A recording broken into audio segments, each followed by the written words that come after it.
Ici, on a un exemple assez typique. Par exemple, ici, le ressaut, vous voyez, montre bien que l'eau vient taper dessus, rejaillit sur la pierre, humidifie la pierre et toute la partie ici basse est en train de souffrir par ces rejaillissements d'eau. La Porte de Paris est sans doute le bâtiment le plus emblématique de la décrépitude des monuments neuversois. Mais cet arc de triomphe miniature n'est pas le seul à souffrir des affres du temps. Une récente étude a chiffré à plus de 20 millions d'euros le montant des travaux de restauration les plus urgents du patrimoine de la cité ducale. Un chiffre qui aurait pu être minimisé par un suivi périodique.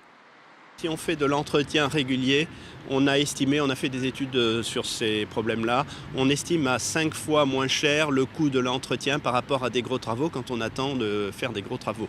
Mise en cause par la nouvelle équipe municipale, l'opposition défend sa ligne politique de l'époque et rappelle que la crise est passée par là.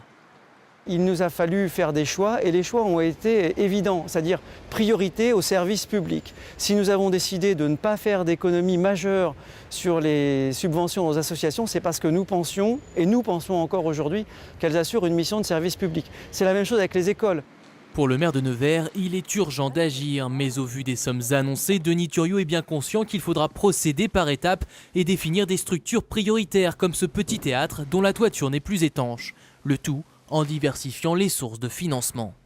Je rappelle que ce petit théâtre a été construit à la base grâce à des dons des Neversois. Donc l'idée, c'est de voir les financements publics que nous aurons. Nous aurons un soutien de la DRAC, nous essaierons de rechercher des fonds européens, et puis aussi le mécénat, et pourquoi pas une contribution des Neversois s'ils sont intéressés. Pour débloquer rapidement des fonds, le premier magistrat se dit prêt à endetter la ville, un choix incompréhensible pour l'opposition.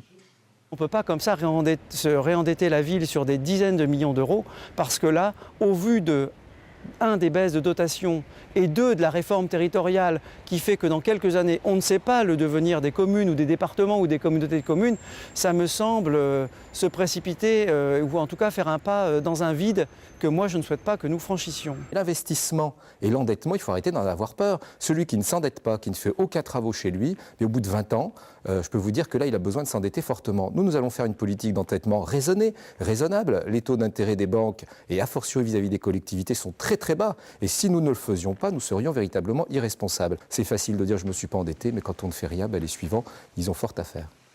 Si les cloches de l'église Saint-Étienne sonnent encore, elles pourraient vite s'arrêter.